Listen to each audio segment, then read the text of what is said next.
उचित मात्रा में पानी पीना है। रोज 8 से 10 ग्लास कम से कम बड़े लोगों के लिए पानी पीना है। और ध्यान ये देना है कि कम जो पेशाब का रंग है वो अधिक पीला ना हो।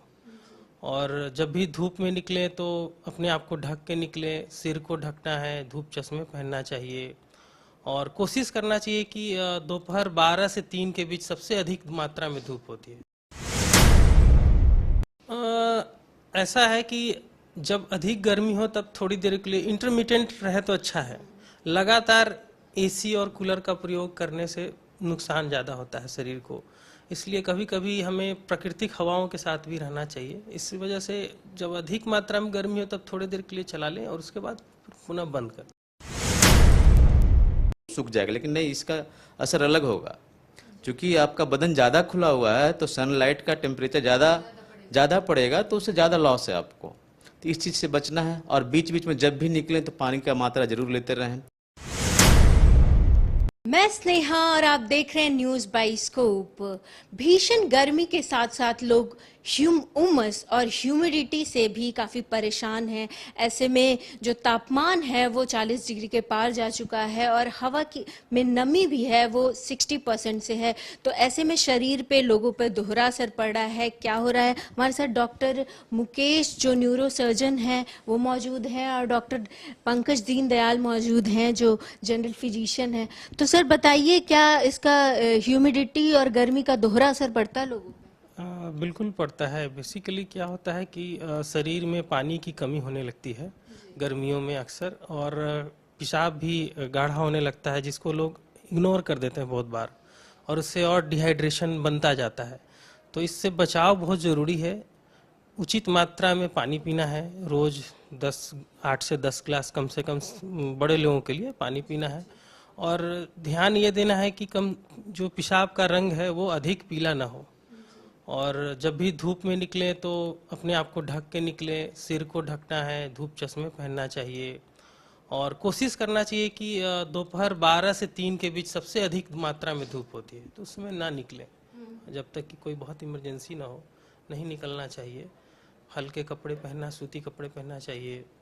ये सब सारी चीज़ों को ध्यान रखना है। घर में भी कोशिश करना है कुछ ठंडे हवाओं का इंतजाम हो जाए तो अच्छा है। एसी कूलर अगर हो तो बहुत अच्छी बात है। एसी कूलर की बात कर रहे हैं सर, एसी कूलर ज्यादा रहने में भी ज्यादा रहने से साइड इफेक्ट होता है क्या? ऐसा है कि जब अधिक गर्मी हो तब थोड़ी देर के लिए इंटरमिटेंट रहे तो अच्छा है। लगातार एसी और कूलर का प्रयोग करने से नुकसान ज़्यादा होता है शरीर को।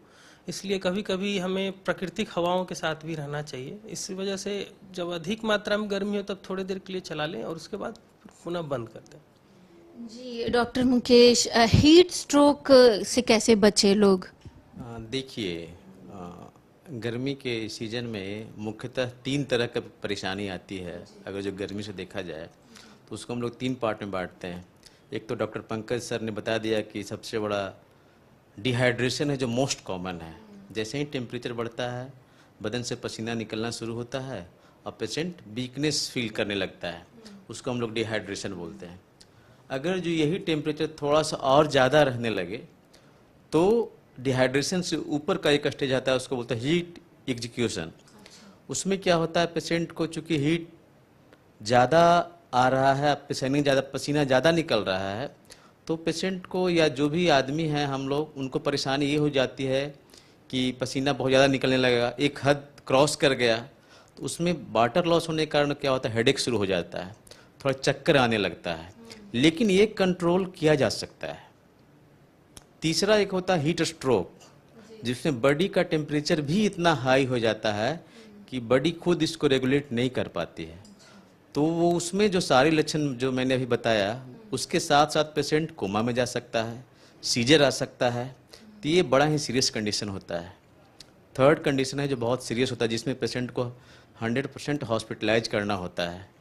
तो हम लोगों को ध्यान रखना है कि जो स्टेज 1 डिहाइड्रेशन और स्टेज 2 हीट एग्जॉशन हुआ, उस पर हम लोगों को रुक जाना चाहिए, इतनी व्यवस्था करें। थर्ड स्टेज तक ना पहुँचे तो ज़्यादा अच्छा रहे। और सबसे बड़ा हम लोगों को इससे बचने का उपाय यही है कि जैसे सर ने बताया, एक सूती कपड़े पहनना है, ब्लैक कपड़ा कम से कम पहने, क्योंकि वो जितना बड़ा एब्जॉर्बर रहता है उतना बड़ा रेडिएटर होता है। टेम्परेचर ज़्यादा है तो ज़्यादा एब्जॉर्ब कर लेता है हीट। तो सादे कपड़े पहने, वाइट कपड़ा पहने, हल्के कलर का रंग का कपड़ा पहने, सूती पहने, या और अभी जो खादी है उसको भी हम लोग बियर कर सकते हैं, पहला। दूसरा, जब भी कोशिश करें कि चूँकि लाइट का जो हम लोग का सबसे हाई रेडिएशन होता है मोस्टली 10 बजे से 4 बजे तक होता है, तो कोशिश किया जाए अगर जो कोई ज़रूरी काम ना हो तो इस बीच में हम लोग बाहर ना निकलें, और निकलें तो पूरी की तरह से बदन ढका हुआ हो, चश्मा हो, बदन पूरा फुल स्लीव शर्ट पैंट हो। लोग अभी क्या करते हैं कि नहीं हाफ स्लीव पहन लेते हैं कि अभी गर्मी में पसीना थोड़ा सा निकलेगा तो सूख जाएगा, लेकिन नहीं, इसका असर अलग होगा।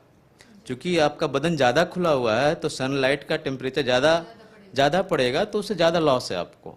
तो इस चीज़ से बचना है। और बीच बीच में जब भी निकलें तो पानी का मात्रा ज़रूर लेते रहें। पानी पिएँ, जूस पिएँ, नारियल का पानी पिएँ, जो भी हो इसका पिएँ। और कोशिश ये करना है कि अगर जो सर ने फिर से एक बात बताया कि अगर जो बहुत ज़्यादा टेम्परेचर है तो आप एसी कूलर का प्रयोग ज़रूर करना चाहिए, लेकिन उसका एक लिमिट है। ऐसा ना कि 24 आवर आप एसी कूलर पे हैं।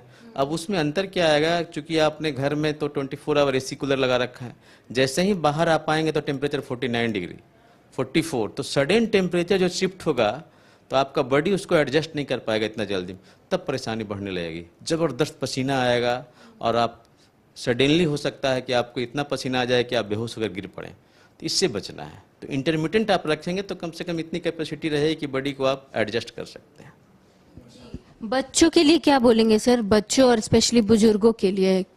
बच्चे और बुजुर्ग जल्दी प्रभावित होते हैं इस तरह से गर्मी या उमस इसमें, और उन्हें खास करके गर्मियों में इस शरीर में इन्फेक्शन लगने का भी रिस्क ज़्यादा रहता है। वायरल इन्फेक्शन अभी काफ़ी ज़्यादा फैलता है।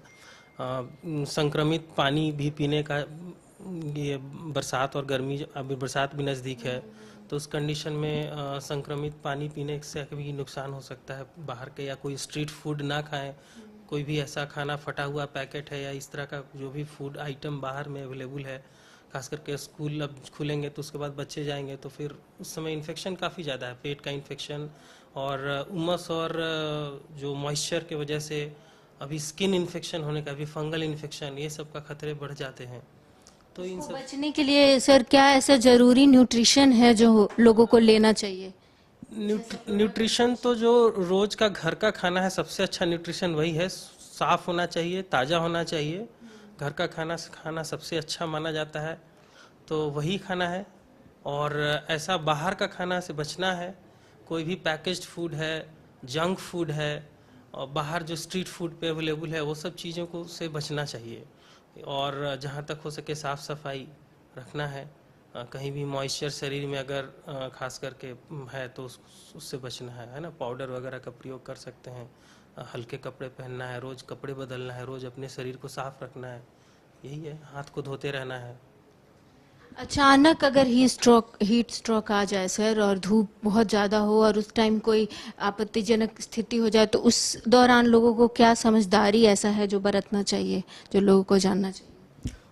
सबसे पहले तो जो मैंने अभी बताया कि अगर जो कोई पेशेंट को हीट स्ट्रोक हो गया है और वो गिर पड़ा है, जैसे बेहोश हो गया है या चलने लायक नहीं है, तिलमिलाकर लगता है गिर जाएगा, तो सबसे पहले जितना जल्दी हो सके उसको छांव में लाएं। अगर जो आसपास की व्यवस्था है तो हो सके तो जल्दी से जल्दी उसको कोई छोटा मोटा जो भी आसपास का अस्पताल है उसमें एडमिट कराया जाए। क्योंकि हीट स्ट्रोक ऐसा चीज़ है कि वहाँ से रिटर्न आना है।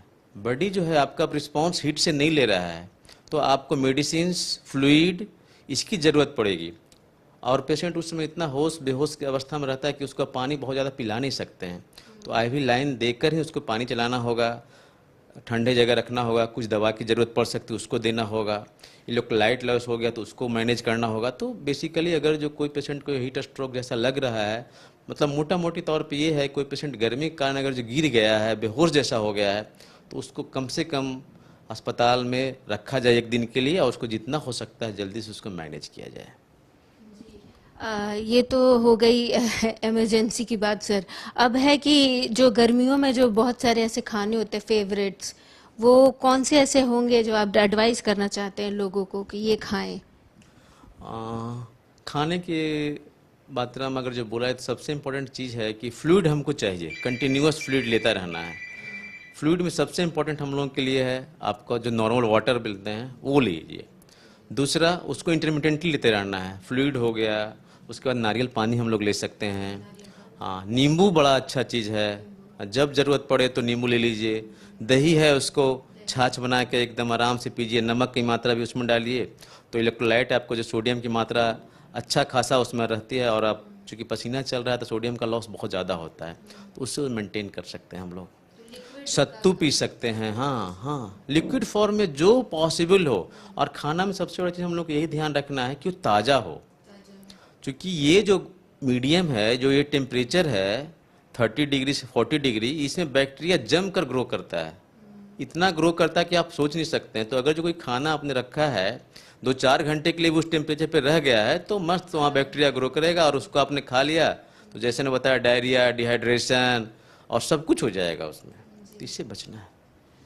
तो सावधानी बरतनी है, तो नियमित पानी पिए, जितना कम हो, धूप में निकलने से बचें, काम हो तभी निकलें बाहर।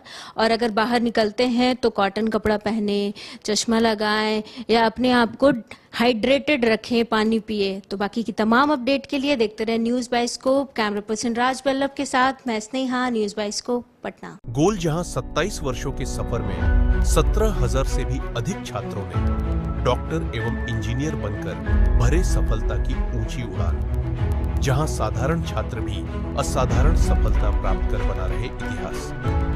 दूरदर्शी शिक्षाविद श्री विपिन सिंह के मार्गदर्शन में मेडिकल एवं इंजीनियरिंग के लाखों छात्रों के लिए आशा की किरण के रूप में गोल्ड रिजल्ट फैक्ट्री